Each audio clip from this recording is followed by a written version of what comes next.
Hello everyone, তোমরা কেমন আছো? তো আজকে দেখো আমার মা চিকেন ম্যাগি বানিয়েছে। আর চিকেন ম্যাগি খেতে খেতে আমি দেখছি আমার বাবা অনেক শপিং করে এনেছে।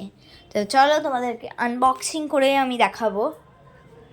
দেখো অনেক শপিং করেছে, আমি জানতামও না। এটা হচ্ছে আমার বোনের সোয়েটার। এখন তো ঠান্ডাকাল পড়ে গেছে, উইন্টার সিজন, এই জন্য এটা আমার বোনের। এটা হচ্ছে আমার বাবার একটা এমনি সোয়েটারের মতনই। এটা হচ্ছে আমার, এই দেখো এটা হচ্ছে আমার।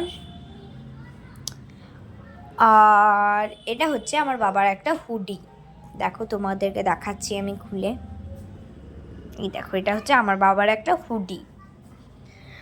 আর আমাদের এখন শীতকাল মানেই হচ্ছে বিয়ে বাড়ি। তো তাই জন্য দেখো আমাদের ছটা বিয়ে আছে। তো আমাদের সবার জন্যে এই দেখো ব্ল্যাঙ্কেট সবাইকে গিফট করার জন্য নিয়ে নিয়েছি, তোমরা দেখতে পারো।